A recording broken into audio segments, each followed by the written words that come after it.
Alhamdulillahi rabbil masyriqain wa rabbil maghribain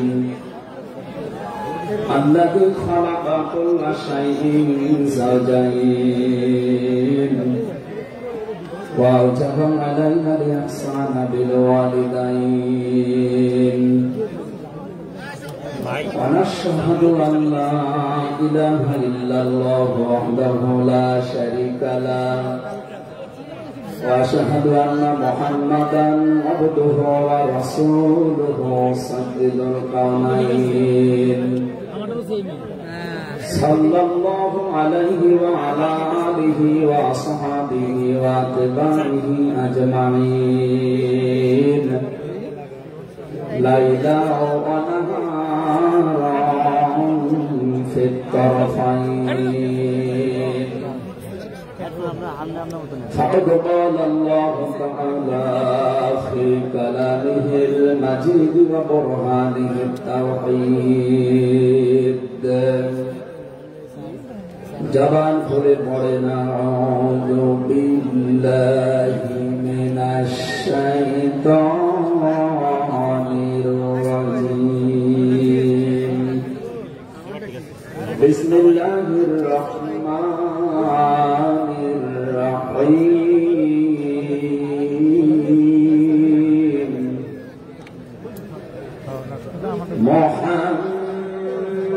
মুহাম্মাদুর রাসূলুল্লাহ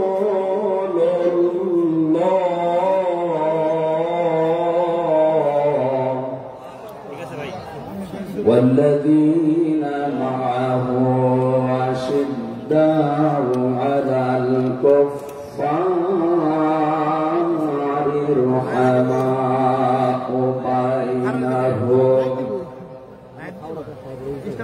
رحماء بينهم تراهم ركعا سجدا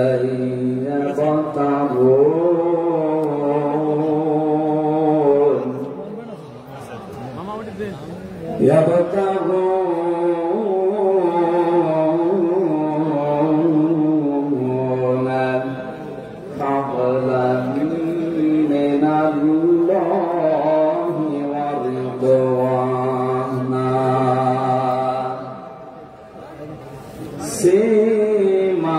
سيماهم في وجوههم من أثر السجود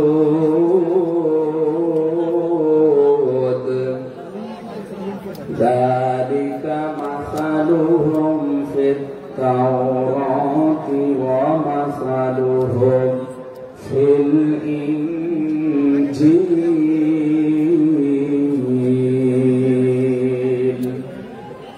صدقت يا ربنا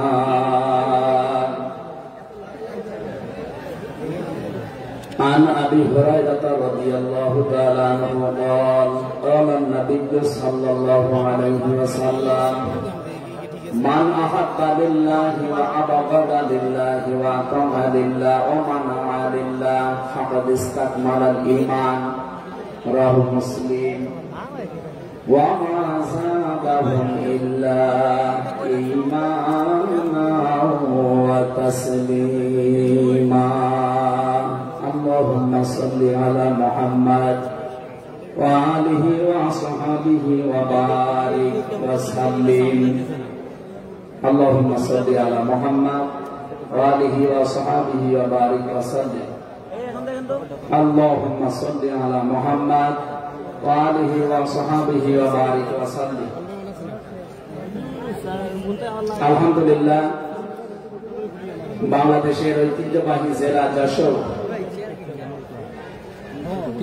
Sabina medical college প্রাঙ্গণে পোলের হাট যশোর 3 দিন ব্যাপী ঐতিহাসিক তাফসীরুল কোরআন মাহফিলের দ্বিতীয় রজনীর সম্মানধন্য সভাপতি মতদন্তরের তৃতীয় সন্তান ইসলামিক চিন্তাবিদ চিকিৎসাবিদ মরহুম শেখ আকিজউদ্দিন তার বড় সন্তান আলহাজ ডাক্তার শেখ মহিউদ্দিন আতালাল্লাহু আমরাহু ওয়া বারাকাল্লাহু ফি হায়াতি, বলেন আমিন। এ মাহফিলে এতক্ষণ যিনি কথা বললেন ইসলামিক চিন্তাবিদ, মুফাসসিরে কোরআন ছোট ভাই মাওলানা রফিকুল ইসলাম মাদানী দামাত বারকাতুহুল আলিয়া। আগামীকাল যিনি আসবেন বিশ্বনন্দিত মুফাসসিরে কোরআন, ইসলামিক চিন্তাবিদ, বাংলাদেশের কৃতি সন্তান ডক্টর মিজানুর রহমান আজহারি দামাত বারকাতুহুল আলিয়া।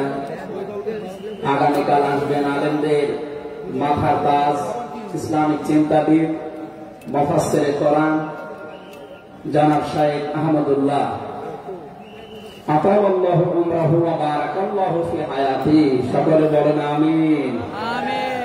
গতকাল এখানে যিনি আলোচনা রেখেছেন শাইখুল হাদিস ইবনে শাইখুল হাদিস, আমার কারাগারের সাথী, ইসলামিক চিন্তাবিদ, শিক্ষাবিদ, মুফাসসিরে কোরআন আল্লামা মামুনুল হক হাফিজাহুল্লাহ।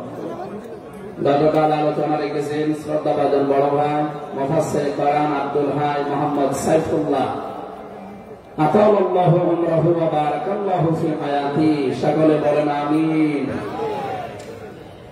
মঞ্চের ডানে বামে যারা আছেন সম্মানিত ব্যক্তিবর্গ, সামনে বসা মুসলমান ভাইরা, পর্দার আড়ালের সম্মানিতা মা এবং বোনেরা, প্রশাসনের ভাইরা, প্রাণ প্রিয় যশোরবাসী,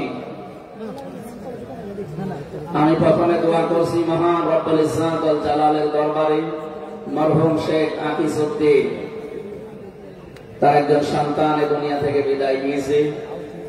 এ মাহফিল যিনি এককভাবে বাস্তবায়ন করতে খুলনা বেজের ডাঙ্গার ময়দানে, উনি কয়েক বছর আমাদের ভেতরে নেই, আলহাজ শেখ মমিনুদ্দিন, আল্লাহ রাব্বুল আলামিন তার কবরটাকে যেন জান্নাতুল ফেরদাউস বানিয়ে দেন, বলেন আমিন।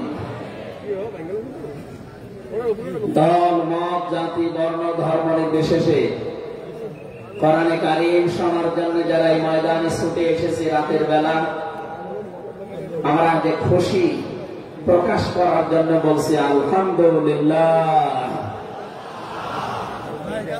সম্মানিত দুইজন উপস্থাপক আজকে আপনাদের সামনে যারা কথা বলছিলেন, আমাদের যশোরের কৃতি সন্তান, বিশিষ্ট সঙ্গীত শিল্পী, শ্রদ্ধাভাজন বড় ভাই জনাব কবির বিন সামাদ দামাত বারকাতুহুল আলিয়া। সম্মানিত উপস্থাপক হিসেবে আরেকজন আছেন বাংলাদেশের কৃতি সন্তান, ইসলামিক চিন্তাবিদ, নাশিদ শিল্পী, বড় ভাই জনাব আমিরুল মুমিনিন মালিক হাফিজাহুল্লাহ। যে আল্লাহ আমাদেরকে কণ্ঠ ছেড়ে দিয়েছেন কথা বলার জন্য, 15.5 বছর মনে হচ্ছিল যে আমাদের বুকের উপর একটা পাথর চাপা দেওয়া আছে। পাথরটা আল্লাহ নিজের কুদরতি ভাবে সরিয়ে দিয়েছে। যে আল্লাহ আমাদেরকে এখন এই যে কথা বলার মতো সুযোগ দিয়েছেন, বলেন আলহামদুলিল্লাহ। পৃথিবীতে মানুষ যা পেয়েছে সব কিছুর তুলনায় আল্লাহর কাছে কোরআনে কারীম শ্রেষ্ঠ সম্পদ। আজকের এই ময়দানে সম্পর্ক শুধু কোরআনে কারীমের সাথে, নয়তো আমরা এই হাজার লক্ষ মানুষেরা এ রাতের বেলা প্রচন্ড শীত অপেক্ষা করে আসতাম। শুধুমাত্র শেখ মহিউদ্দিন সাহেব ডাক দিলে আমরা আসতাম, বিষয়টা এমন না। এখানে সম্পর্ক এই সৌন্দর্যের সাথে কোরআনে।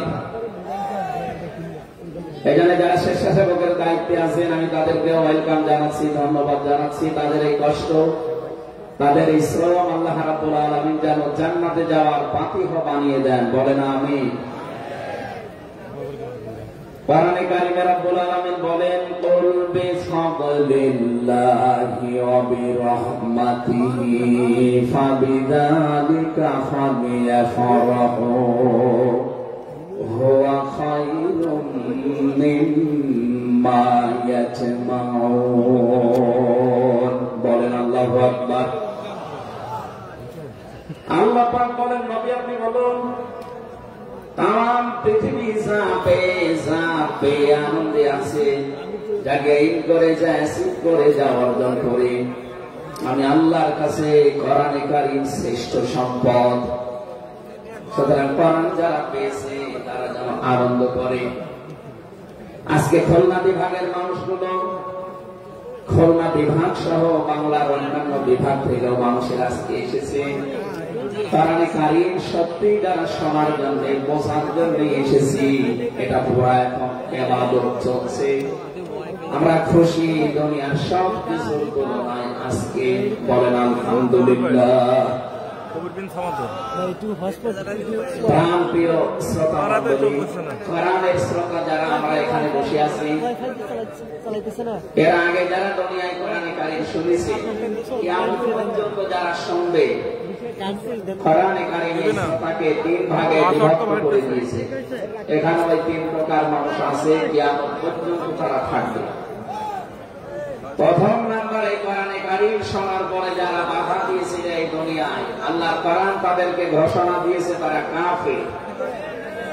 এই বাংলাদেশে আমরা এই 54 বছরে নামধারী মুসলমান, কিন্তু অনেক কাফেরের আচরণ দেখতে পেয়েছি। সূরা হামিম সাজদার 26 নম্বর আয়াতে আল্লাহ তাদের পরিচয় দিয়েছেন, وَقَالَ الَّذِينَ كَفَرُوا لَا تَسْمَعُوا لِهَذَا الْقُرْآنِ وَالْغَوْا فِيهِ لَعَلَّكُمْ تَغْلِبُونَ। আল্লাহ পাক বলেন, কাফেরেরা সিদ্ধান্ত নিয়েছিল সব চলতে দেওয়া যাবে, মুহাম্মদের কোরআনে কারীম এটা চলতে দেওয়া যাবে না। কারণ তারা বুঝেছিল এটা 1500 বছর আগে নাযিল হওয়া। ভালোভাবে আবু জেহেল টের পেয়েছিল, বুঝেছিল এই কোরআনে কারীম মুহাম্মদুর রাসূলুল্লাহ যেটা বোঝাতে চায়, এটা যদি সত্যি জনগণ বুঝতে পারে আর মেনে নেয়, আমি যে অবৈধ চেয়ারে বসে আছি, চেয়ার থাকবে না। যুগে যুগে যারা কোরআন কথা দিয়েছে তারা এই টাইপের পেয়েছে। তারা খুব ভালোভাবে জানে কোরআন যারা প্রচার করে, সত্যি কোরআনের এই কথাগুলো যদি সাধারণ মানুষেরা জনগণ বুঝে ফেলে, আমরা যে শয়তানি করি, আমরা যে অবৈধভাবে টিকে আছি, এটা থাকবে না। এই জন্য বাস্তবতা হচ্ছে কোরআন শুনলে বাধা দেবে, এরা 1 নম্বরে কাফের। আমরা জানি কাফের মারা গেলে জানাজা হয় না, হয়? বলেন বলেন, কাফেরের জন্য দোয়া করা জায়েজ নেই। আল্লাহ রাব্বুল আলামিন বলেন, মা কানা লিন-নাবিয়্যি ওয়াল্লাযীনা আমানু আইয়াস্তাগফিরু লিল-মুশরিকিন ওয়ালাউ কানু উলি কুরবা মিন বা'দি মা তাবায়্যানা লাহুম আন্নাহুম আসহাবুল জাহিম। সূরা তাওবা 113 নম্বর আয়াতে আল্লাহ জানিয়েছেন, হযরত ইব্রাহিম আলাইহিস সালাম সম্পর্কে যদি আয়াতটা নাযিল হওয়া, তামাম দুনিয়ার মানুষকে উদ্দেশ্য করা আয়াত দিয়ে, হে নবী, কোন নবীর জন্য, কোন ঈমানদারের জন্য এটা জায়েজ না, শোভনীয় না, উচিত না যে কোন মুশরিক মারা গেলে তার জন্য আল্লাহর কাছে সে ক্ষমা চাবে, ইস্তিগফার করবে।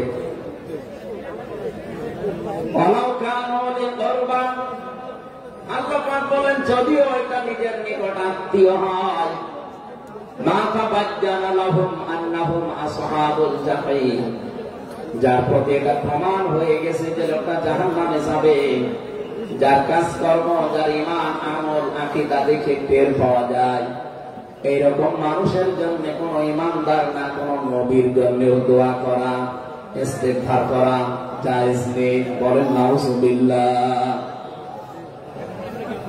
একজন নবীকে যদি আল্লাহ এই কথা বলতে পারেন, আমি আয়াতের ব্যাখ্যায় পড়েছি, মুহাম্মদুর রাসূলুল্লাহ রাসূলুল্লাহ সাল্লাল্লাহু আলাইহি ওয়াসাল্লামের নিজের আপন চাচা আবু তালিব। এই লোকটা যখন মারা যাচ্ছিল, বিশ্ব নবী নিজে তার কাছে গিয়ে বললেন, ইয়া আম্মি আবি তালিব, লা ইলাহা ইল্লাল্লাহ হাজ্জুল লাকা ইনদাল্লাহি ইয়াওমাল কিয়ামাহ। বুখারী শরীফের হাদিস। ডাক দিয়ে বললেন, হে চাচা, জোরে বলা লাগবে না, আওয়াজ করে শুধু আমার কানের কাছে মুখটা নিয়ে আস্তে করে আপনি বলেন, লা ইলাহা ইল্লাল্লাহ। জোরে লা ইলাহা ইল্লাল্লাহ, লা ইলাহা ইল্লাল্লাহ, লা ইলাহা ইল্লাল্লাহ মুহাম্মাদুর রাসূলুল্লাহ। আপনি শুধু আল্লাহর একাত্মবাদের স্বীকৃতি দেন আমার কানের কাছে। এর সালাতের ঘোষণাটা দেওয়া লাগবে না, শুধু আল্লাহর ঘোষণাটা আমার কানের কাছে শোনান। কিয়ামতের দিন আমি আপনার জন্য আল্লাহর দরবারে ঝগড়া করে জান্নাতে নিয়ে যাব। পাশে যারা দাঁড়িয়েছিল তাদের কারণে লোকটা পড়তে পারে নাই। নবীজির মন খারাপ হয়ে গেল। সঙ্গে সঙ্গে সূরা কাসাসের ৫৬ নাম্বার আয়াত নিয়ে ফেরেশতা জিবরাইল হাজির হয়ে গেছে। ইন্নাকা লা তাহদি মান আহবাবতা ওয়ালাকিন্নাল্লাহা ইয়াহদি মান ইয়াশা ওয়া হুয়া আ'লামু বিল মুহতাদিন। আল্লাহ পাক বলেন, হে নবী, আপনি যাকে ভালোবাসেন, যাকে পছন্দ করেন, যাকে মনে করবেন আপনি হেদায়েত দেবেন না, আপনি পারবেন না, কারণ হেদায়েত আমি আল্লাহ আপনার হাতে দেইনি। হেদায়েত আমি আল্লাহ নবীর হাতে রেখে দিয়েছি। আমি আল্লাহ যাকে ইচ্ছা তাকে এটা দান করি। আর আমি আপনার চাইতে ভালো জানি যে হেদায়েত পাবে কে। জেলখানার ভেতরে ৩টা বছর আল্লামা মামুনুল হক হাফিজাহুল্লাহ আমরা দুইজন এক জায়গায় ছিলাম। সকালে এবং দুপুরের খাবার আমরা এক জায়গায় খেতাম। মাঝে মাঝে আমারে বলতেন যে, হামজা, বাইরে যদি আমরা নিয়ে যাই কোনদিন কাফেরের জানাজায় যাব না, পড়াবো না। আমার বারবার জিজ্ঞাসা করেছি, ভাই আপনি কাফের মান কোথায়? বাংলাদেশে তো সেরকম কাফের আমরা দেখি না। উনি আয়াতটা আমাকে শুনিয়ে বলেছিলেন, কাফের তো তারা যারা আল্লাহর কোরআনে বাধা দেয়। সুতরাং এই দেশে যারা কোরআনে বাধা দেবে, সে ডাইরেক্ট হোক ইনডাইরেক্ট হোক, সূরা হামিম 26 নম্বর আয়াতের দলিল অনুযায়ী লোকটা কাফের। কাফেরের জানাজা পড়া কিন্তু হারাম। আমার মনে হয় এখন দেশের অবস্থা যা, আমরা যদি এই সিদ্ধান্তে উপনীত হতে পারি যে কাফেরের জানাজা বন্ধ হয়ে যাবে, আগামীতে কোরআনে কারীম বাধা দেওয়ার মতো সাহস অনেকেই করবে না। কোরআনে কারীমের শ্রোতায় ১ নম্বরে পেলাম যারা কাফের। 15.5 বছর থেকে শুরু করে 54 বছর আমরা যা দেখলাম, অনেকে কিন্তু ডাইরেক্ট ইনডাইরেক্ট বাধা দিয়েছেন। এখনো যদি ওরকম মানুষ থাকেন এই দেশে, আপনি তাওবা করবেন, আপনি সংশোধিত হয়ে যাবেন। আর যেহেতু এখন সংস্কার চলছে, আপনি নিজেকেও সংস্কার করে নেবেন। কোরআনের শ্রোতা হিসাবে আমরা 2 নম্বরে পেয়েছি তাদের নাম। আল্লাহ রাব্বুল আলামিন বলেন, ওয়াইদা কিলা লাহুম তাআলাউ ইলা মা আনজালাল্লাহু ওয়া ইলার রাসূলি রাআইতাল মুনাফিকিনা ইয়াসুদ্দুনা আনকা সুদুদা। সূরা নিসার 61 নম্বর আয়াতে আছে, হে নবী, মানুষদেরকে আপনি যখন বলবেন আসো আল্লাহর বিধানের দিকে আসো, রাসূলের জীবনের দিকে আসো, আপনি দেখতে পাবেন অনেক মানুষ শুনতেও আসবে, কোরআন আপনার কথাও শুনতে আসবে। কিন্তু যখন দেখবে যে এগুলো কোরআনের সাথে আমাদের জীবনের মিল নেই, রাসূলের এই আদর্শের দিকে ডাকে, এগুলোর সাথে বাস্তবতা আমাদের মিলে না। আর আইতাল মুনাফিকিনা ইয়াসুদ্দুনা আনকা সুদুদা, আপনি দেখতে পাবেন মানুষগুলো আস্তে করে আপনার কাছ থেকে পেছন ফিরে কেটে পড়ছে। বলেন নাউজুবিল্লাহ। সুতরাং কোরআন শুনতে এসে যেগুলো যাদের জীবনে মিলবে না, এই মানুষগুলো যদি মন খারাপ করে, রাগ করে, যে কোনো কায়দায় চলে যেতে চান, আপনি মনে করবেন মুনাফিকের জার আপনার ভেতরে আছে। আল্লাহ আমাদের হেফাজত করুন, বলেন আমিন। 3 নাম্বার শ্রোতা বর্ণনা পেয়েছি সূরা আনফালের 2 নম্বর আয়াতে। আল্লাহ পাক বলেন, ইন্নামাল মুমিনুনা আল্লাযীনা ইযা যুকিরাল্লাহু ওয়াজিলাত কুলুবুহুম ওয়া ইযা তুলিয়াত আলাইহিম আয়াতুহু যাদাতুহুম ঈমানা ওয়া আলা রাব্বিহিম ইয়াতাওয়াক্কালুন। চিৎকার করে বলেন আল্লাহু আকবার। আল্লাহ পাক বলেন, আমার দৃষ্টিতে তো কোরআনের শ্রোতা আসলে মুমিন তারা, যাদের সামনে আমার নাম উচ্চারণ হলে তাদের অন্তরাত্মা কেঁপে ওঠে, আমার আয়াতগুলো তাদের সামনে তেলাওয়াত হলে এ মানুষগুলোর ঈমান ভেতরে যা আছে এটা আরো বেড়ে যায়।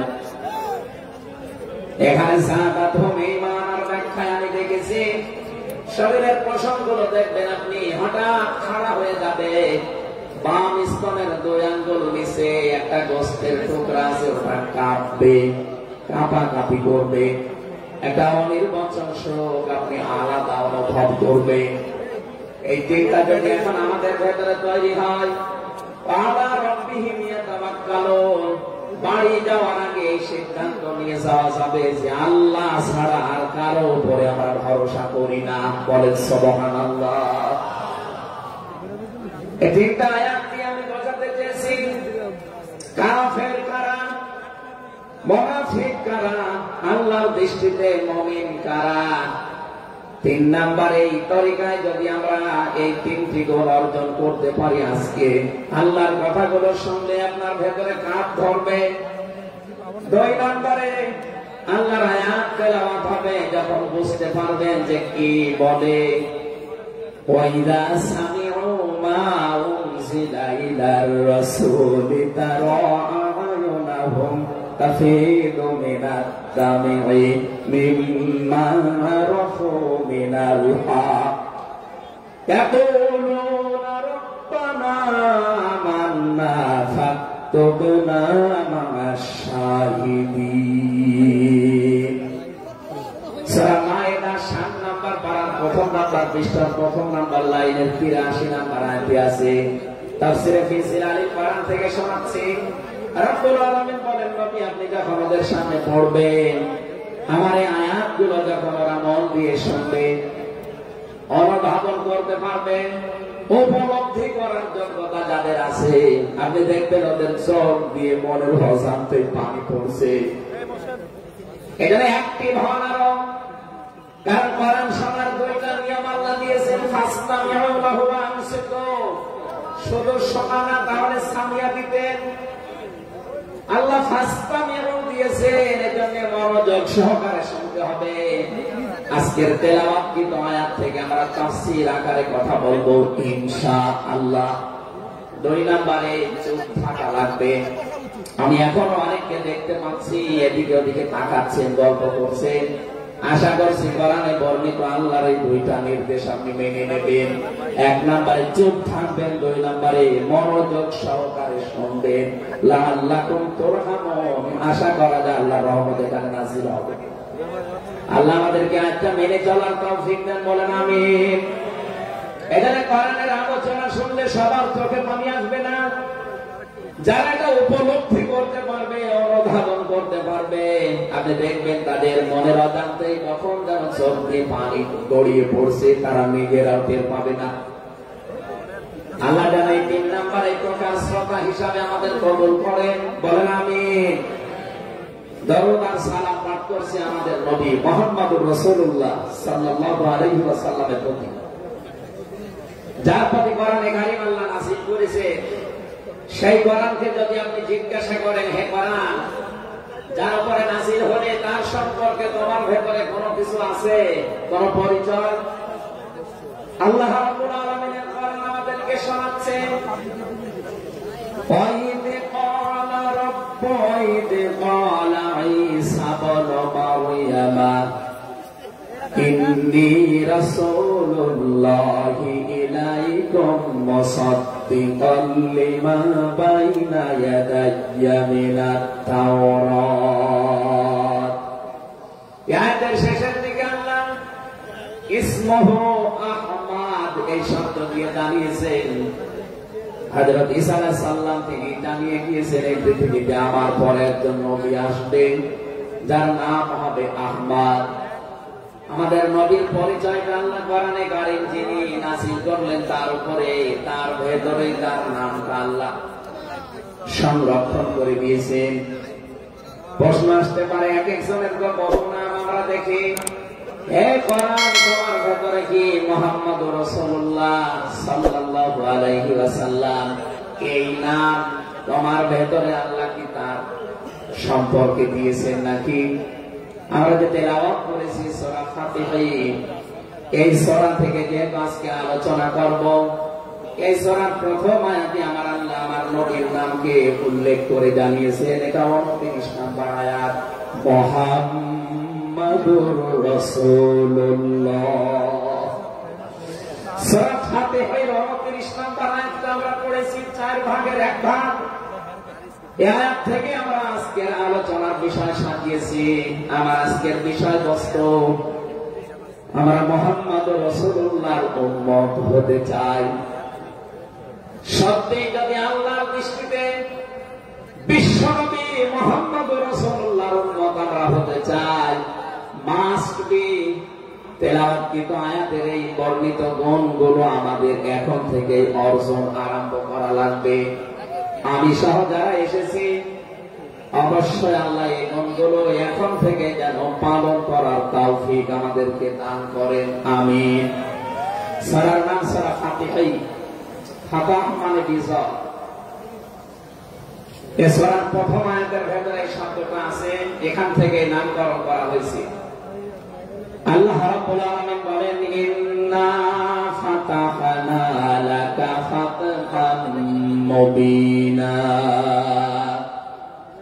অবশ্যই হে নবী আমি আপনাকে একটা সুস্পষ্ট বিজয়ের সুসংবাদ দিচ্ছি। এই বিজয়ের ঘটনাটা ঐতিহাসিকভাবে ইবনে কাসিরের ভেতর থেকে আমি শিক্ষার জন্য এবার বলছি। এদিকে খুব অ্যাক্টিভ হয়ে থাকবে। এই সূরা ফাতিহার 18 নম্বর আয়াত।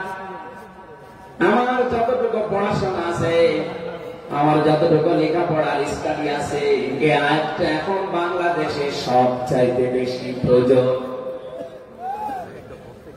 সূরা ফাতিহা 18 নম্বর আয়াত। যে যেখানে আছেন, দাঁড়িয়ে আছেন, বসে আছেন, শুয়ে আছেন, কান এবার খাড়া করে দেন। হুদায়বিয়ার সন্ধির যে ঘটনা আমরা শুনেছি এতদিন পর্যন্ত, শুধু শুনেছি অনেকে, কিন্তু এখান থেকে শিক্ষাটা আজ অনেকে নেয়নি। বাংলাদেশের এখন যে অবস্থা, এই শিক্ষা নেওয়ার সময় এখনই। নবীজি 1400 মানুষ নিয়ে এসেছিলেন সাহাবায়ে কেরাম নিয়ে হজ করার জন্য। হুদায়বিয়া নামক যে জায়গাটা, এখন কূপ আছে এখানে, এই জায়গায় নবীজি আশ্রয় নিলেন, আস্তানা গাড়লেন, তাঁবু গাড়লেন। কাফেরদের পক্ষ থেকে এখানে প্রতিবন্ধকতা সৃষ্টি করা হয়েছে যে না, আপনাদেরকে আমরা যেতে দেব না। বিশ্বনবী তাদেরকে প্রস্তাব দিলেন যে আমরা কিচ্ছু নিয়ে আসিনি সাথে করে, শুধু হজ করে চলে যাব। কাফেরদের পক্ষ থেকে আওয়াজ এলো, না আপনাকে আমরা যেতে দেব না, তবে আমাদের একটা প্রস্তাব আছে, আপনি যদি আগামী বছরে আসেন হজ করে যেতে পারবেন, কিন্তু এবছরে আপনাদেরকে আমরা আল্লাহর ঘর কাবা যেতে দেব না। কি নিষ্ঠুর আচরণ! তাকান, আল্লাহ পাকের নবী আল্লাহর ঘর তাওয়াফ করবে, বাধা দিচ্ছে যারা আল্লাহকে বিশ্বাস করে না তারা। বাংলাদেশে 50টা বছর কোরআনে কারীম প্রচার করেছে যারা, কোরআনের পাখি শহীদ আল্লামা দেলাওয়ার হোসাইন সাইদি রহমতুল্লাহ আলাইহি, তার নামে মামলা দেওয়া হয়, কেস দেওয়া হয়। তিনি নাকি ধর্মীয় অনুভূতিতে আঘাত দিয়েছে। আমার তো মনে হয় ১,৫০০ বছর আগে নবীজিকে যারা বাধা দিয়েছিল আল্লাহর ঘর কাবায় হজ করতে দেবে না, ১,৫০০ বছর পরে যেন তাদের প্রেতাত্মারাই ফিরে এসেছে। আল্লাহর নবী বললেন, ঠিক আছে, ওসমানকে পাঠালাম। হযরত ওসমান ইবনে আফফান রাদিয়াল্লাহু তাআলা আনহু তিনি গেলেন। হযরত ওসমানকে তারা আটক করার পরে ঘোষণা দিয়ে দিল, কতিলা ওসমান ইবনে আফফান, ওসমানকে হত্যা করা হয়েছে। এই সংবাদ যখন নবীজির কাছে এসেছে, যশোরবাসী খুব খেয়াল করেন, এখানে হযরতে ওসমানকে তারা হত্যা করার ঘোষণা দিয়ে মিথ্যা একটা সংবাদ পাঠিয়ে দিয়েছে নবীজির কাছে। নবীজি সাহাবায়ে কেরামকে বললেন, যারা ইহরামের কাপড় পরে এসেছিল সব এখন খুলে ফেলো। সাহাবায়ে কেরাম বলেন, হে রাসূল, ইহরামের কাপড় খুললে হজ? বলে, হজ আগামী বছর। বাংলার মুসলমানের আমি কেন বলছি আয়াতটা, ২-১ মিনিট পরে আপনি টের পাবেন। দ্বিতীয় নম্বর, নবীজি বললেন, আজকে রমজান মাস, এটা রমজান মাসের এখন আধা ঘন্টা ১ ঘন্টা সময় আছে মাত্র ইফতারি করার। এখনই ভেঙে ফেলো, ইফতারি করে ফেলো। তারপরে আগামীতে রোজা আবার রমজান সিয়াম আবার করে দেওয়া যাবে। যে দুইটা সিদ্ধান্ত নিলেন, দুইটাই ফরজ, একটা রোজা, একটা হজ। নবীজি কিন্তু জানতেন ইহরামের কাপড় খুলে ফেললে হজ ভেঙে যাবে, আর একটু পরেই তো ইফতারি করলে রোজাটা হয়ে যায়। বিশ্ব নবী বলেন না, এক্ষুনি রোজা ভেঙে ফেলো। আবার বলছে, কান খাড়া করেন, আমি কিন্তু ২ মিনিটের ভেতরে জায়গায় যাব। এত বড় দুইটা বড় বড় ফরজ বিধান নবীজি লঙ্ঘন করছে। কারণটা কি? কারণ একটাই, ওরা একজন নিরপরাধ মানুষকে আটক করে হত্যার ঘোষণা দিয়েছে। আমি বাংলাদেশকে ১৫.৫ বছরের সাথে ওই ঘটনাটা মিলান।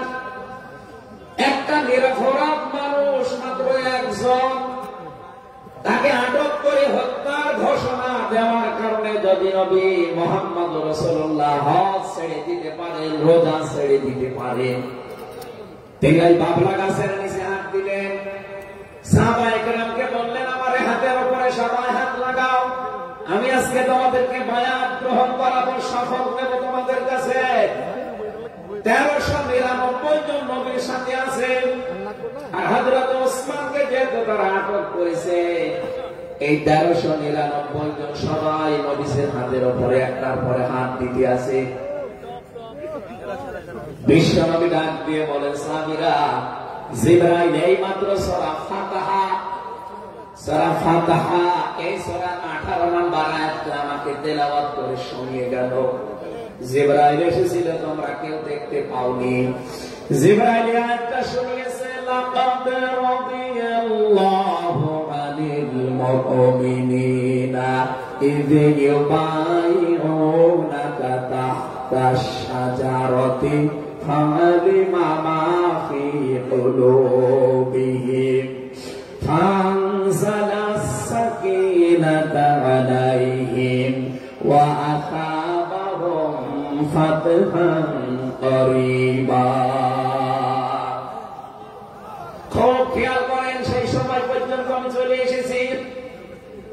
নবীজি নিজের বাম হাতটা সাহাবায়ে কেরামদের উপরে রেখে বললেন, সাহাবীরা, আজকের এই বায়াতের উপরে, শপথের উপরে আল্লাহ পাক নিজেই জানিয়েছেন যে তিনি রাজি হয়ে গেছেন।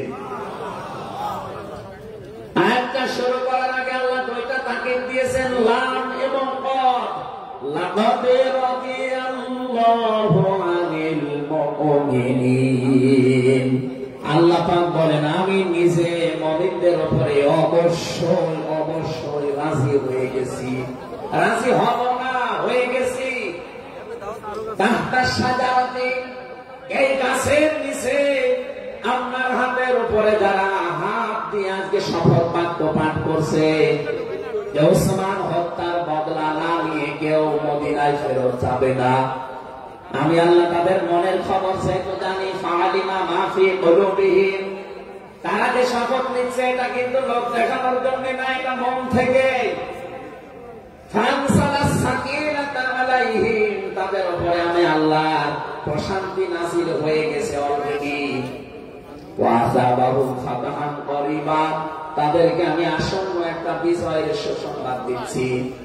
সুতরাং এই বায়াতের রিদওয়ানের উপরে যেহেতু সবাই হাত দিয়েছে, ওসমানের হাতটা এখানে নেই, হেনবি আপনার বাম হাতটা উপরে তুলে ধরেন, এইটাই আমি ওসমানের হাত হিসাবে মেনে নিলাম। তার মানে 1400 মানুষের উপরে আমি আল্লাহ অলরেডি রাজি হয়ে গেছি। আমার মুসলমান ভাইরা, এবার আমি খেয়াল করার জন্য আর একবার বলছি, এইটা বলার জন্য আমি এতক্ষণ ঘুরছিলাম। একটা নিরপরাধ মানুষকে ওরা মিথ্যা তথ্য ছড়িয়েছে যে আটক করা হয়েছে, মেরে ফেলা হয়েছে, হত্যা করা হয়েছে। নবীজি একজন মানুষের জীবনের বদলা নেওয়ার জন্য 1400 মানুষকে তিনি বায়াত করাচ্ছেন, শপথ বাক্য পাঠ করাচ্ছেন। একটু খেয়াল করেন তো, একজন মানুষের জীবনের জন্য জীবন দিতে প্রস্তুত 1399 জন, আর নবী সহ। এমন বাক্য তিনি পাঠ করিয়েছেন, এমন শপথ নিয়েছেন যে আল্লাহ অলরেডি রাজি হয়ে আয়াত নাযিল করছেন। নবীজি বললেন ওরা ওসমানকে হত্যা করেছে, ওসমান একজন নিরপরাধ মানুষ। একটা নিরপরাধ মানুষকে বিনা কারণে আটক করে হত্যা করেছে, ওদের কোনো ক্ষমা নেই। আমরা আজকে 1400 মানুষ শপথ নিলাম ওদেরকে হত্যার প্রতিশোধ না নিয়ে আমরা কোনোদিন আর মক্কা মদিনায় ফেরত যাব না। আমার তো মনে হচ্ছে বাংলাদেশে এখনো বহু মানুষ বিনা কারণে যাদেরকে হত্যা করা হয়েছে, নিরপরাধ মানুষগুলোকে ফাঁসির কাছে ঝোলানো হয়েছে, কত মানুষকে মৃত্যুর দিকে ঠেলে দিয়েছে। এখনো চিন্তা শহীদ জনাব এটিএম আজহারুল ইসলাম এখনো জেলখানায় পৌঁছতেছে। বানানো বিচার ব্যবস্থা, বানানো বিচারপতি, নিজেদের উকিল, নিজেদের পিপি, নিজেদের সাক্ষী, নিজেদের রায় সব দিয়ে একটা মানুষকে 17 বছর আপনি আটক করে রেখেছেন। আমার তো মনে হয় এখন সময়ের দাবি সূরা ফাতিহা থেকে যেহেতু তাফসীর শুনছেন, আজ এই বাংলার 18 কোটি জনগণের উপরে যদি আল্লাহ পাক খুশি হতে চান, এই নিরপরাধ মানুষগুলোকে জেলখানা থেকে মুক্ত করা লাগবে।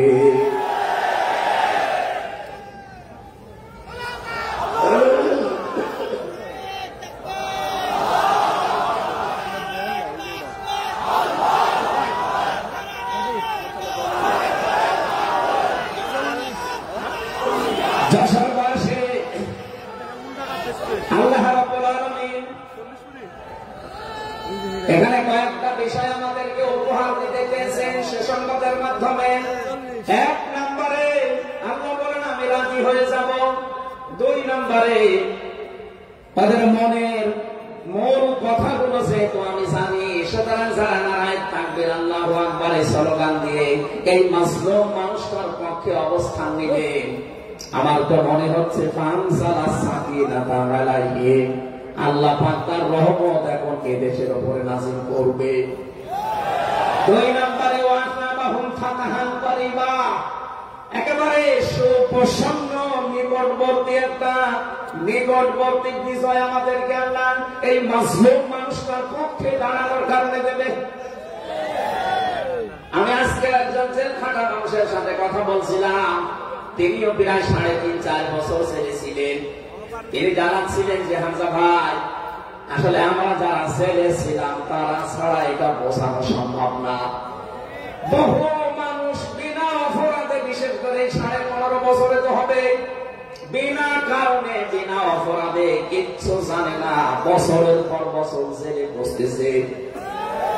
পরে যদি একজন নিরপরাধ মানুষকে মিথ্যা কথা ছড়িয়ে দেওয়ার কারণে নবী যেরকম সিদ্ধান্ত নিতে পারে, আজ বাংলার 18 কোটি মানুষ দল বিদল সব ভুলে গিয়ে নিরপরাধ যত মানুষ জেলে ভর্তি আছে, গুম হয়েছিল, খুন হয়েছিল যারা, এদের পক্ষে দাঁড়াতে যদি সত্যি আপনি মন থেকে এগিয়ে আসতে পারেন, আল্লাহর কসম আমাদের সামনে আল্লাহ বিজয় দেখাবে। বিজয় আমরা দেখতে পাচ্ছি সূরা মাসস 20 নম্বর পারা 4 নম্বর পৃষ্ঠার 15 নম্বর লাইনের 5 নম্বর আয়াত। বাড়িতে গিয়ে আয়াতটা তাফসীর দেখবেন। আল্লাহ রাব্বুল আলামিন বলেন, নুরিদু আন নামুন্না আলাল্লাযীনা ইসতাদঈফু ফিল আরদ ওয়া নাজআলাহুম আইম্মাতান ওয়া নাজআলাহুমুল ওয়ারিসিন। আমি আল্লাহ একটা ইচ্ছা করলাম, হাজার হাজার বছর আগে হে নবী, এই পৃথিবীর ময়দানে ফেরাউন নামে একটা লোক ছিল। রাষ্ট্রীয় ক্ষমতায় থাকার কারণে ওই দেশে বিভিন্ন দলে বিদলে বিভক্ত করে মানুষকে রেখেছিল। আর একটা দলকে সে টার্গেট নিয়ে ঠাসা করে, ছোট করে, হীন করে রেখেছিল। সেই দলটা ছিল মুসা নবীর দল। আমি আল্লাহ একটা ইচ্ছা করলাম, জমিনের উপরে যাদেরকে দুর্বল করে রেখেছে ফেরাউন, এই দুর্বল দলের উপরে আমি আল্লাহ মনন করব। মনন মানে অনুগ্রহ করা, দয়া করা। আমি আল্লাহ দয়া করব তাদের উপরে, মনন করব। এই কারণ আমি তাদেরকে জমিনের শাসন ক্ষমতায় বসাতে চাই, জমিনের উত্তরাধিকারী তাদেরকে বানিয়ে দিতে চাই। অনুমাক্কিনা লাহুম ফিল আরদ, জমিনের উপরে তাদেরকে আমি ক্ষমতায় বসাবো। এটা আমি আল্লাহর ইচ্ছা। বলেন তো, আল্লাহ যদি কোনো ইচ্ছা করে ওটা রদ করার কেউ আছে? আরো জোরে বলেন, আছে।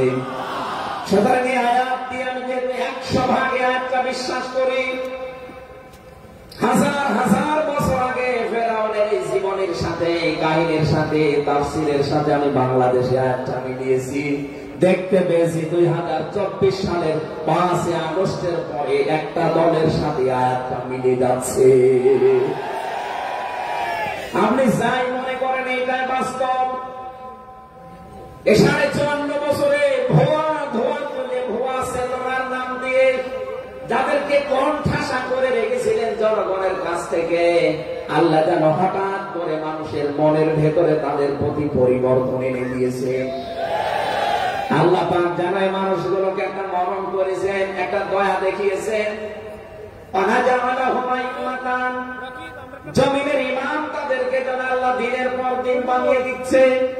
তাদের আচার ব্যবহার, তাদের চরিত্র, তাদের ব্যবহার, তাদের মাধুর্যতা, তাদের যে ইখলাস, এগুলো দেখছে আমার আল্লাহ দিনের পরে দিন। জমিনের ইমাম তাদেরকে আল্লাহ বানাচ্ছেন। আয়াতের শেষের কথা, আল্লাহ তাদেরকে জমিনের ওয়ারিস বানিয়ে দেবে। যেহেতু আল্লাহর সিদ্ধান্ত রদ করা যায় না, ফাআলুল লিমা ইউরিদ, তিনি যা ইচ্ছা তাই করেন। ইন্নামা আমরুহু ইযা আরাদা শাইআন আইয়াকুলা লাহু কুন ফায়াকুন। আল্লাহ পাক বলেন, আমি যদি কোনো ইচ্ছা করি শুধু বলি কুন, সঙ্গে সঙ্গে ফায়াকুন হয়ে যায়। কোরআনের ব্যাপারে আমার 100% বিশ্বাস নিয়ে কথা বলছি আমি। এই আয়াতগুলো মাস্ট বি আমার আল্লাহ বাংলাদেশে দেখাবে। বলেন আমিন। আরো জোরে বলেন আমিন। 6 নম্বর আয়াত হচ্ছে অনুমাক্কিনা লাহুম ফিল আরদ, আমি আল্লাহ তাদেরকে জমিনের চেয়ারে ক্ষমতায় বসিয়ে দেব। কেন জানো? অনুরিয়া ফিরআউনা ওয়া হামানা ওয়া জুনুদাহুমা মিনহুম মা কানু ইয়াহদারুন। আমি আল্লাহ দেখাতে চাই ফেরাউনকে, হামানকে আর তার সৈন্যবাহিনীকে, তারা তাদেরকে সবচাইতে বেশি ভয় করত জমিনে যাদেরকে, সেই মুসা নবীর দলকে আমি আল্লাহ জমিনের শাসন ক্ষমতায় বসিয়ে তাদেরকে দেখাবো। এই 54 বছর জালেম এবং মুনাফিকরা সবচাইতে বেশি ভয় বাংলাদেশে যাদেরকে করেছে, তাদের প্রতি মানুষের মন মানসিকতা আল্লাহ ঝুঁকিয়ে দিয়েছে।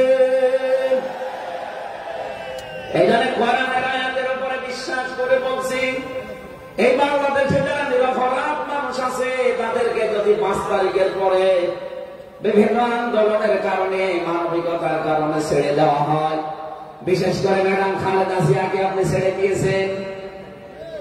এরপরে আমরা দেখতে পেলাম আব্দুল সালাম পিন্টু ভাইকে ছেড়ে দিয়েছেন। এরপরে গিয়াসউদ্দিন মামুন ভাইকে ছেড়ে দিয়েছেন, মিয়া নুরউদ্দিন অপু ভাইকে ছেড়ে দিয়েছেন। আমরা চাই জনাব এটিএম আজহারুল ইসলামকেও মুক্তি দেওয়া হোক।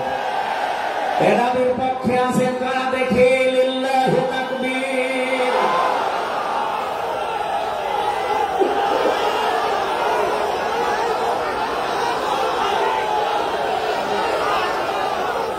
আলহামদুলিল্লাহ ভাই, আমি আয়াতটা পড়লাম এই জন্য ১৫০০ বছর আগে একটা নিরপরাধ মানুষের পক্ষে দাঁড়ানোর কারণে যদি আল্লাহ এতগুলো সুসংবাদ দিতে পারে, সাকিনা নাজিল করা, সুপ্রসন্ন, একেবারে নিকটবর্তী বিজয় দেওয়া, আমরা যদি আজ নিরপরাধ মানুষগুলো যারা জুলুমের শিকার হয়ে ১৫.৫ বছর ১৭ বছর মানবেতর জীবনযাপন করছে, আমি তো ৩ বছর তার ভুক্তভোগী। ৩টা বছর আমাদেরকে ফাঁসির কন্ডেন্সের ভেতরে ২৪ ঘন্টা লকআপ দিয়ে রাখতেন। কি করেছিলাম আমরা? আজকে এই যে মাহফিলের ৬ জন আলেমের ভেতরে আমরা ৩ জন এক জায়গায় ছিলাম জেলখানার, আর বাকি ৩ জনের ভেতরে একজন তো বাইরের দেশে, আর ২ জন আব্দুল্লাহ সাইফুল্লাহ শাইখ আহমদুল্লাহ ২ জন মুসলিম। তাদেরকেও কোরআনের কথাই দেশে ১৫.৫ বছর আপনারা বলতে দেননি। এখানে আমি আয়াত থেকে যেটা শিক্ষা নিতে চাই, কাটসান কথা বলছি, বাংলাদেশে যদি আল্লাহ সাকিনা প্রশান্তি মনে এবং বাইরে আপনি দেখতে চান, সুপ্রসন্ন বিজয় যদি দেখতে চান, অবশ্যই আপনাকে নিরপরাধ যারা এখনো পর্যন্ত বিভিন্ন জায়গায় মাজলুম হয়ে আছে তাদের পক্ষ নেওয়া লাগবে। কথা বলুন, আল্লাহ আজ আমাদের জীবনে ১০০% মেনে চলার তৌফিক দান, বলেন আমিন। এই সূরা ফাতিহা থেকে আমরা পড়েছি ২৯ নম্বর আয়াত। আমাদের আলোচনার বিষয় মুহাম্মদুর রাসূলুল্লাহর উম্মত কারা? রব্বুল আলামিন বলেন মুহাম্মদুর রাসূলুল্লাহ। মুহাম্মদ সাল্লাল্লাহু আলাইহি ওয়াসাল্লাম আল্লাহর রাসূল। হে নবী, দুনিয়ার কেউ যদি আপনার রিসালাত স্বীকার না করে, কেউ যদি সাক্ষী না দেয়, আমি আল্লাহ নিজে সাক্ষী দিয়ে দিলাম আপনি আমার রাসূল। সুতরাং এই বাংলার জমিনে কেউ যদি নবীর আদর্শ না মানে, বিশ্ব নবীর কোনো ক্ষতি হবে না, আল্লাহর কোনো লস নেই, যত ক্ষতি আমাদের। কথা বলে না কেন? কোরআনের চোখ লাগিয়ে দেখতে পাচ্ছি এদেশে হাজারো মানুষ জাহান্নামে দৌড়াচ্ছে, কারণ নবী মুহাম্মদুর রাসূলুল্লাহ বাদ দিয়ে পৃথিবীতে যদি অন্য কাউকে কিয়ামত পর্যন্ত কেউ আদর্শ মেনে চলে, কোরআনের কসম দিয়ে বলছি মাস বিলোটা জাহান্নামী। এজন্য এরকম আচরণে যারা আছেন, বুঝে হোক না বুঝে হোক, আল্লাহ রাব্বুল আলামিনের পরিচয় দেওয়ার আগে আমার আল্লাহ রাসূলের পরিচয় আমাদের কাছে দিয়েছেন। রাব্বুল আলামিন বলেন কুল হুয়াল্লাহু আহাদ আল্লাহুস সামাদ লাম ইয়ালিদ ওয়া লাম ইউলাদ ওয়া লাম ইয়াকুল লাহু কুফুয়ান আহাদ। এখানে আল্লাহর একাত্মবাদের শিক্ষা দেওয়া হচ্ছে। আল্লাহ পাক বলেন হে নবী আপনি বলুন, অবশ্য স্মরণ হচ্ছে যার কথা, তার কথা তো আগে বলার দরকার ছিল। এখানে আগে রিসালাতের ঘোষণাটা দেওয়া হয়েছে, কুল হে নবী আপনি বলুন। ও বাংলার মুসলমানেরা, ফেরাউনের জীবনী পড়ে আমি দেখেছি সে কিন্তু আল্লাহর একাত্মবাদের ঘোষণা দিয়েছিল, কিন্তু রিসালাতের ঘোষণা দেয়নি, এজন্য লোকটা ঈমান পায়নি। বাংলাদেশে বহু মানুষকে আমরা দেখতে পাচ্ছি আল্লাহর কথা বললেও বলেন আমরা কি নামাজ পড়ি না, রোজা রাখি না, আমি কি হজ করি না, দান সাদকা করি না, এগুলো সব আল্লাহর বিধান।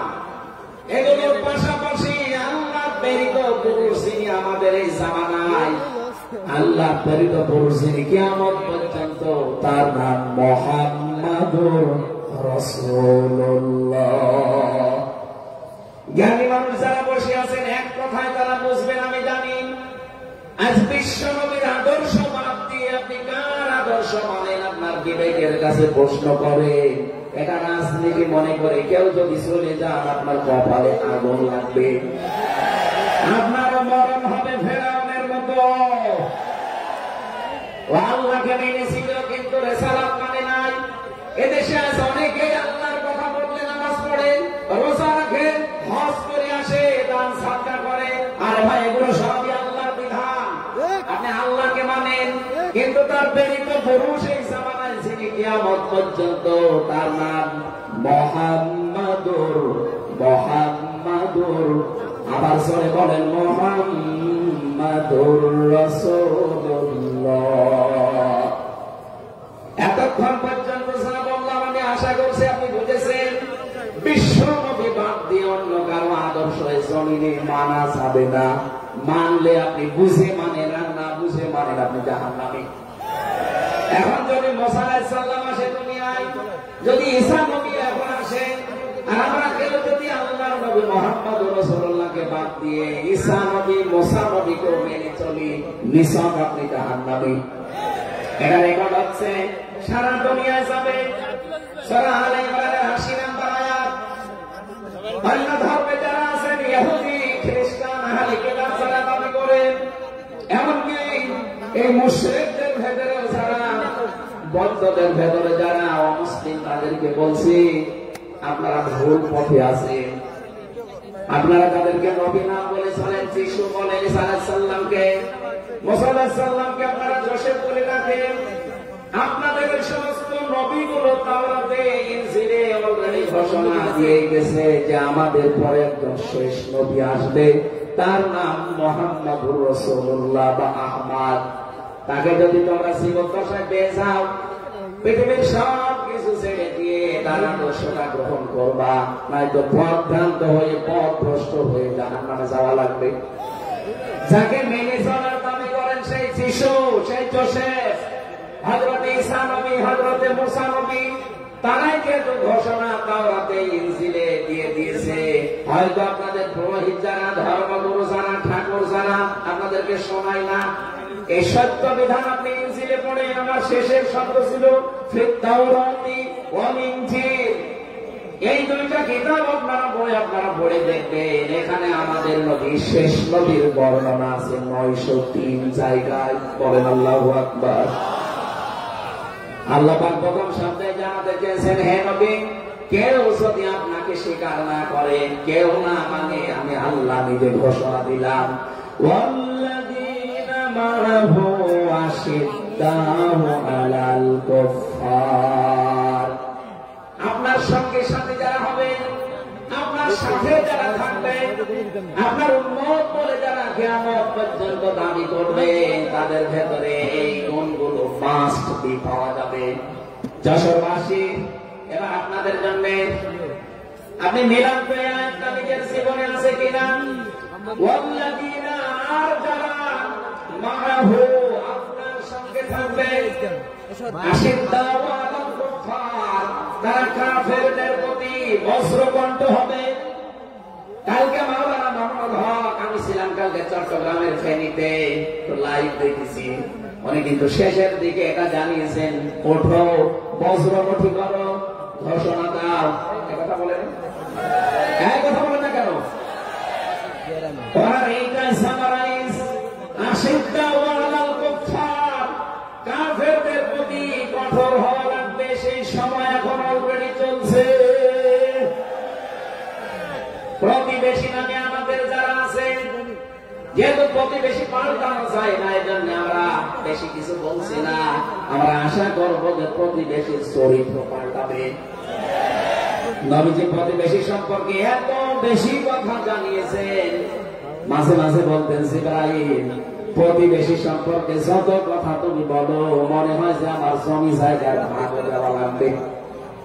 যেহেতু এত দামি জিনিস প্রতিবেশী, এত গুরুত্বপূর্ণ, আপনাদেরকে তো আমরা পাল্টাতে পারবো না। আমাদের জমির সাথে আপনাদের জমি, এই জন্য বলছে আপনারা চরিত্র পাল্টাবেন।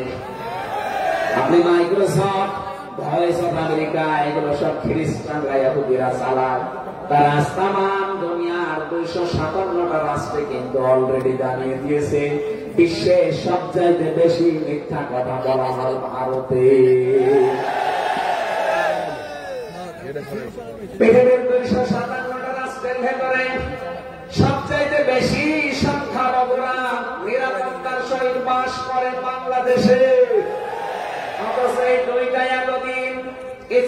বছর আমরা স্বাধীন হয়েছি, 54টা বছরে আমাদের পেছনে এই মিথ্যা দুইটা তথ্যই প্রতিবেশীরা ছড়িয়েছে। সারা দুনিয়ার মোড়লদেরকে বলবো যে বাংলাদেশে সংখ্যালঘু নির্যাতন হয়, এদেশের গোবিন্দ পরামানিক তোমার কি সেন যেন কয়েকজন মিলে তারা বিবৃতি অলরেডি মাঝে মাঝাই দিচ্ছে যে আগস্টের 5 তারিখের পর থেকে বাংলাদেশে আমরা সবচাইতে বেশি নিরাপত্তায় আছি সংখ্যালঘুরা। এখনো তো কোরআনে কারিম এই দেশে কায়েম হয়নি। আমি কোরআনের এই অনুষ্ঠান থেকে আপনাদেরকে গ্যারান্টি দিতে পারি, আল্লাহর কসম, কোরআনে কারিম যদি এদেশের রাষ্ট্রীয় ক্ষমতা চলে আসে, বাংলাদেশে সবচাইতে বেশি নিরাপদে থাকবে সংখ্যালঘুরা। একজন মুসলমানের মাথায় যদি কেউ আঘাত করে একটা গুনাহ হবে, একটা মুসলিমের গায়ে যদি কেউ আঘাত করে ডবল গুনাহ হবে। বাংলার মুসলমানেরা অনেকে মনে করেন যে এটা মানে নতুন হাদিস না। আপনি একজন মুসলমানকে আপনি মারলেন, আপনার নিজের ভাই, সে মুসলিম আখল মুসলিম, কিন্তু অমুসলিম আপনার ভাই, কথা কোরআনেও নেই হাদিসেও নেই। কে কথা বলে না? তিনটা বিষয় যদি কারো ভেতরে পান, সে সেই হোক। এক নম্বরে কেউ যদি আমার কেবলাকে কেবলা মনে করে, তাহলে আখি, সে আমার ভাই। 2 নম্বরে আমার জবাই করা জিনিস যদি সে খেতে চায়, তাহলে আখি, সে আমার ভাই। 3 নম্বরে সে যদি আমার মতো নামাজ পড়ে, সে আমার ভাই।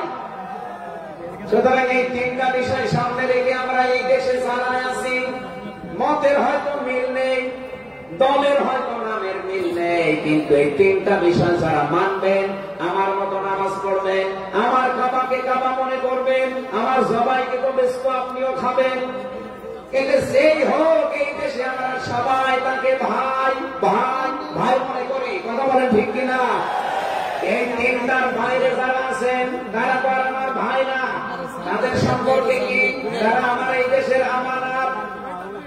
1 নম্বরে সংখ্যালঘু যারা আছে, হিন্দু হোক, খ্রিস্টান হোক, বৌদ্ধ হোক, মুশরিক হোক, যাই হোক, যারা আছে তাদের উপর যদি আপনি অত্যাচার করেন, তাদের মন্দির ভাঙেন, তাদের দেবতাকে গালি দেন, তাদের মাথায় বাড়ি দেন, চাঁদাবাজি করেন, 1 নম্বরে জুলুমের গুনাহ হবে, 2 নম্বরে আমানতের খেয়ানতের গুনাহ হবে।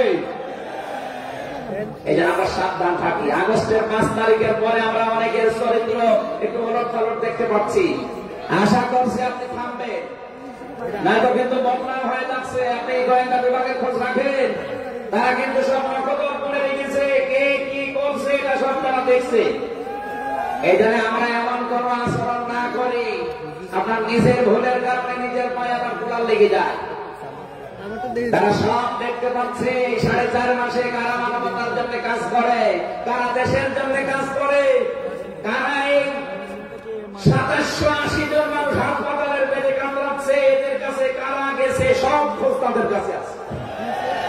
2732 জন মানুষ হত্যা হয়েছে একজনের নির্দেশে।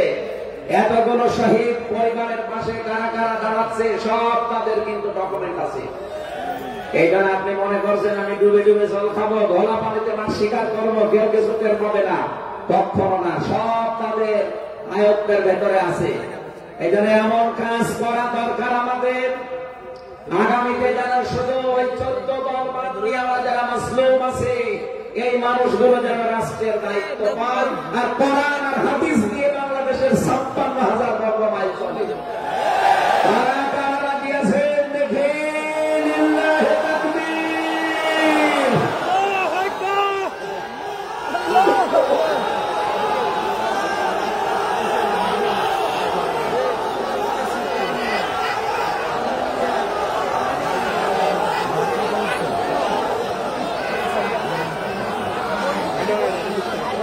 আমার ভাইরা,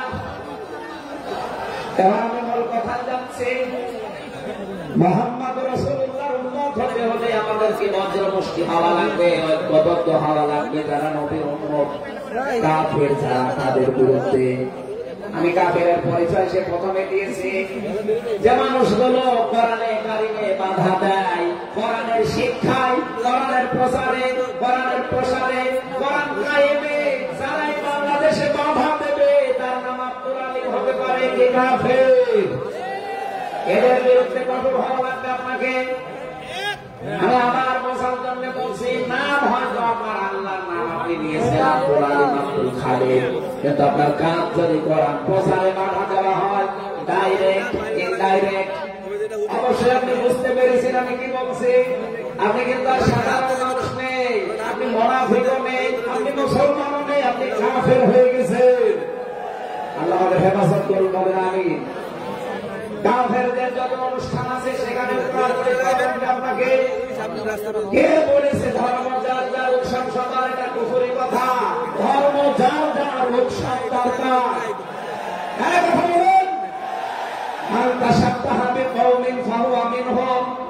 যার সাথে যার সাদৃশ্য মিলবে সে আচার ব্যবহারের ধর্মীয় রীতিনীতিতে কিয়ামতের দিন তার সাথে থাকা লাগবে। কোনদিন আজ পর্যন্ত আপনি পিটিয়েও কোন হিন্দু ভাইকে গরু জবাই করেন, যখন কোরবানি দেওয়ার জন্য তাকে পাবেন, তারা জানে যেটা আমাদের ধর্মীয় অনুষ্ঠান না, এটা তারা আসে না, ঠিক করে তারা আসে না। আপনি কোন কারণে সেখানে যাবেন?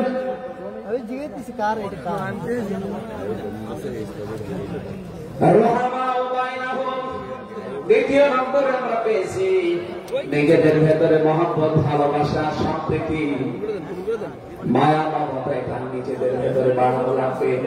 আপনি নবীর উম্মত হতে চান, অথচ এটা নিজেদের ভেতরে আরো গুরুত্ব তৈরি করেন না, এটা নিজেদের ভেতরে আরো স্যাক্রিফাইস করে হোক, ডাকাডাকি করে হোক, নিজেদের ভেতরে এটা তৈরি করা লাগবে আরো বেশি।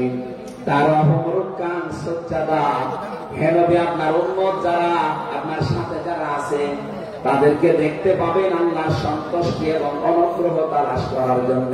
তারা রুকু এবং সিজদাকারী অবস্থায় তাদের দেখতে পাবেন। নবীর উম্মত যারা এসেছেন, অন্য ধর্মের লোকদেরকে বাদ দিলাম, বিশ্ব নবীর উম্মত যারা এখানে বসে আছেন, আমাদের উচিত হবে যতদিন আজরাইল না আসে ফরজ নামাজ আমরা কোনদিন ছেড়ে দেব না। আরো জোরে বলেন, আল্লাহ যেন এটা মেনে চলার তৌফিক দেন আমাদের একেবারে জীবনের শেষ দিন পর্যন্ত। 2 নম্বরে ফরজ নামাজের সময়টুকু যেভাবেই হোক বের করে আপনি আদায় করেন। সুন্নত নফল এগুলো যদি পড়তে না পারেন পরবর্তীতে পড়বেন, কিন্তু ফরজ নামাজ কেউ ছেড়ে দিয়ে সে আল্লাহর আয়ত্ত থেকে বের হয়ে যায়। বলেন নাউজুবিল্লাহ। সাহাবায়ে কেরাম আল্লাহর দরবারে যে 7টা কারণে কবুল হয়েছিলেন, তার ভেতরে 1 নাম্বার কারণ ছিল এই মানুষগুলো আল্লাহর বিধান সামনে পেলে পৃথিবী ভুলে যেতেন। আব্দুল্লাহ আনসারী রাদিয়াল্লাহু তাআলা আনহুর জীবনে পড়েছি, একটা আল্লাহর বিধান শাস্তাকে সামনে রাখতে গিয়ে নিজের স্ত্রীকে এক কাপড়ে গর্তের ভেতরে বসিয়ে রেখেছিল, নিজের ছেলেকে শিকল দিয়ে বেঁধে রেখেছিল, তারপরও আল্লাহর বিধান শাস্তা সে ভুলে যায় নাই। আমাদের এরকম কঠিন পরিস্থিতি এখনো হয়তো আসেনি, তারপরও আমরা অনেকে বিনা কারণে ফরজ নামাজ ছেড়ে দেই।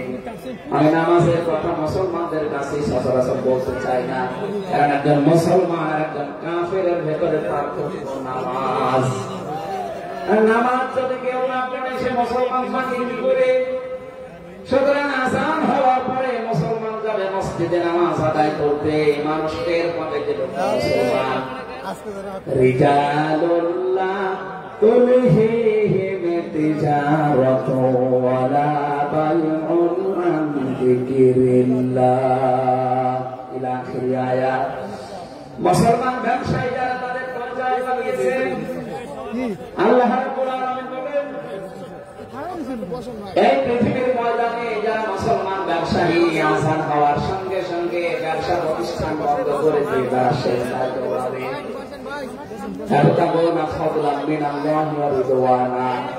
এখানে আল্লাহ 2টা শব্দ ব্যবহার করেছেন। আল্লাহ ফজল যদি কেউ চায় তাহলে অবশ্যই তাকে মসজিদে যাওয়া লাগবে। আল্লাহুম্মা ইন্নী আসআলুকা মিন ফাদলিকা, ফজলের জন্য জমিনে আল্লাহ পাঠিয়েছেন আমাদেরকে, আর রহমতের জন্য তার ঘর মসজিদে পাঠিয়েছেন। এখানে আল্লাহ রহমতের জন্য 5 বার আল্লাহর ঘরে আমাদেরকে যাওয়ার নির্দেশ দিয়েছেন আল্লাহ।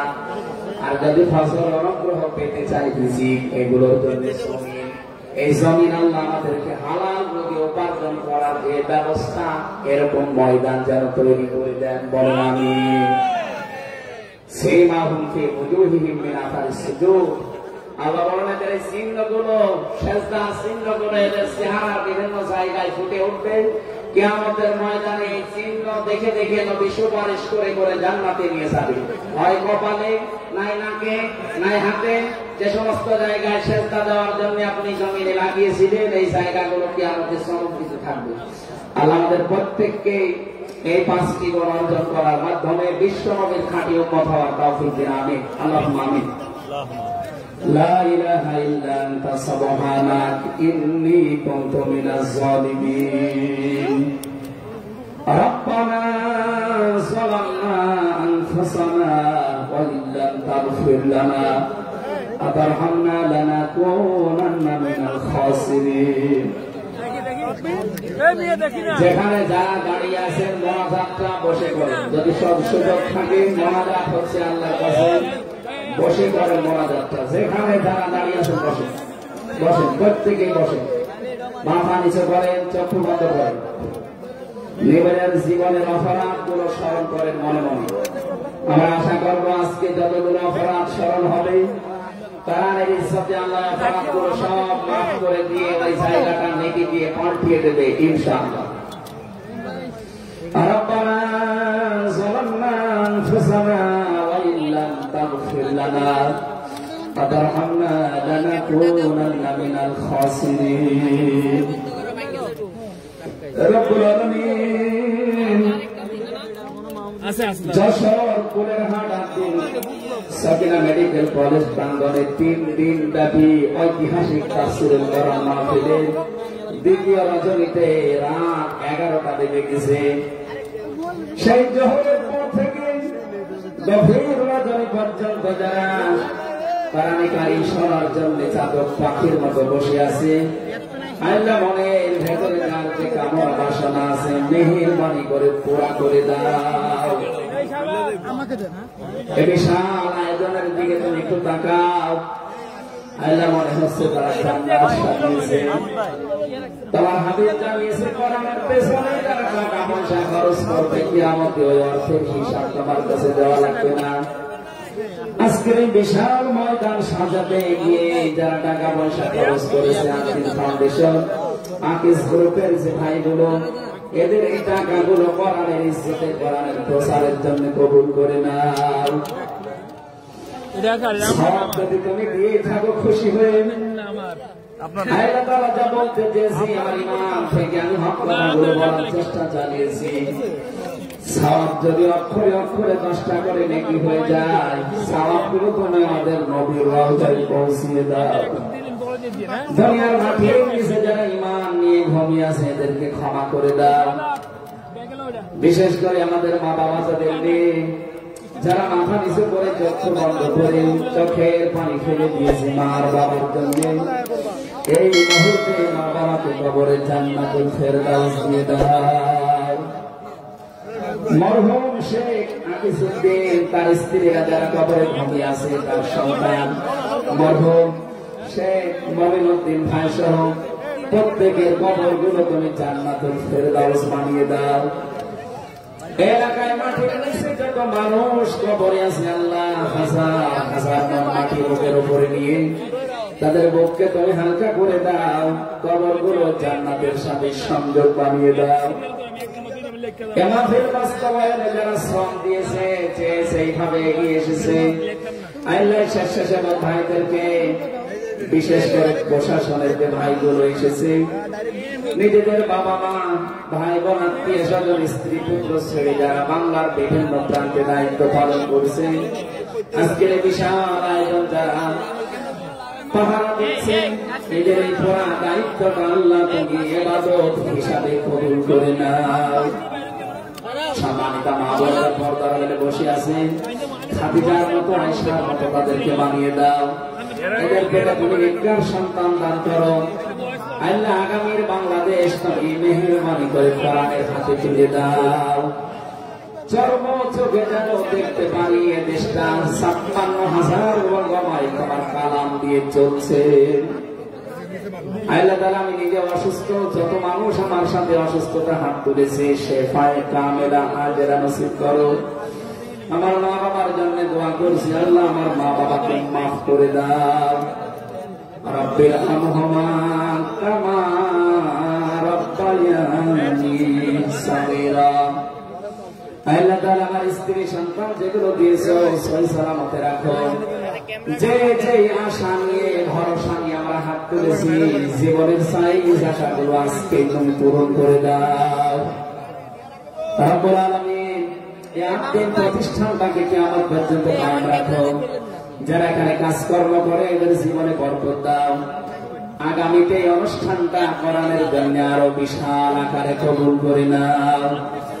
বড় ভাই কবির বিন সামাদ, আমিরুল মুমিনিন মালিক সহ যত পরিচালক এখানে কাজ করছে উপস্থাপনায়, প্রত্যেকের জীবন কবুল করুন আল্লাহ তাআলা। আগামীতে যিনি আসবেন ডক্টর মিজানুর রহমান আজহারী ভাই, শাইখ আহমদুল্লাহ সহ কোরআনের সঠিক কথাগুলো তাদের জবান থেকে বের করে দিও।